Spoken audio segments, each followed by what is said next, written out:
idea was, what if we created a system where companies pay us to advertise to our members, but we then share a percentage of the ad revenue with our members? So Cameron, what do you think makes a good entrepreneur? So what do I think makes a good entrepreneur? Well, it's a good question, but I think, entrepreneurship, they say, are you entrepreneurs born or are they made? I think it's really important just to sort of learn by doing.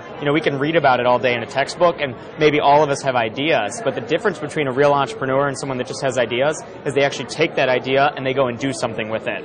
So the first chapter in my book is called Put Yourself Out There, and the reason why I gave it that title is because I think that's the most important key, is to actually take your idea, take whatever it is you're thinking, whether it's an idea, whether it's you just want to start a business, but actually go and do it, and that's what I think it really takes. Do you think that to make a good entrepreneur, you need to be able to think outside the box? I think one of the most important things about being an entrepreneur is thinking outside the box. If you just look at the average student who goes through, middle school and junior high and college or university, they're taught to think a certain way. They're taught to think whatever it was that was in their textbook. And I think that you have to think outside of the box because you've got to think differently than your competitors, people that are your age, businesses that compete with you. You've got to think outside of the box.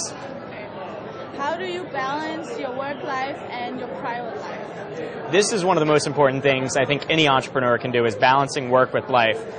For me, I grew up, going to school in the day, playing sports in the afternoon. I lived a pretty normal high school life. I had a girlfriend, played varsity soccer, all these different things. So I had to learn how to manage my time. And I think that's what, being an entrepreneur is all about, creating freedom and sort of being able to live whatever life you want.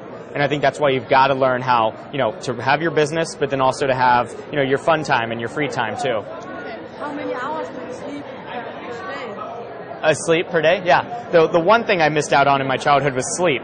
I would work really late, really weird hours, and then I would have to get up and go to school. So I didn't work traditionally, 9 to 5 during the day. So if anything, I lost sleep when I was a kid. What about playing as well? Sleep and play. Did you play? Did you feel that you were a child? Sorry, for me, I lived a really normal life. So I went to school in the day. I had free time for my sports and my different businesses that I would do late at night. But it was really normal. I mean, I always thought of myself as a kid because I never told any of my friends about my businesses. So they never knew. It wasn't like, I drove a fancy car to school or anything else. I never talked about my businesses. So that helped me, be treated normal, but also I was normal. I've got my, real friends and I've got my business friends, and then, it's important to keep them separate. So approximately, how many hours do you work per week now? Well, being that I run internet companies and I travel and sometimes I'm speaking or consulting, I don't really have a set schedule, but I try and take 5 months vacation a year. I like to travel, hang out, but I don't have sort of a set schedule. It might be if I'm working on a certain project, I might work 60, 70 hours a week, and then I might be on vacation for a month. So I work a really weird schedule. So would it be possible for women to do the same as you do? Of course, I think it's really important for women to do just the same, because what the internet does is it levels the playing field. It doesn't matter if you're male, female, any age, nothing matters on the internet because they don't necessarily know who they're dealing with. And I think that's what enables women to compete on the exact same playing field as anyone else. Doesn't matter your education, your location, it's all fair. How can you combine it with a family life? The question is, can you be a working mother? Can you start a business while also trying to raise a family and be the best mother you can be? I think that is possible because the internet sort of lets you have a business that works around your schedule. So if the kids are in school or in daycare, that's when you work in the business. When they're home, that's when you're a mother. And I think that's the internet makes it great, but I think just the way that businesses are run today and the way they operate, I think it's perfect for a mother. Can you give a recipe for the perfect entrepreneur? The question is there a recipe to success for the perfect entrepreneur? And I don't think so at all. I think everyone who is an entrepreneur has a way of finding success their own way.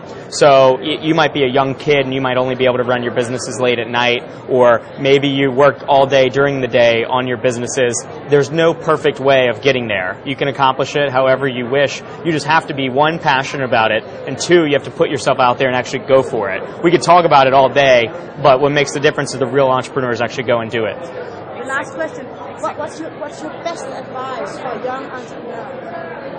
Okay. The best piece of advice I can give anyone is to just get started. Start small, start now. There's never going to be the perfect time.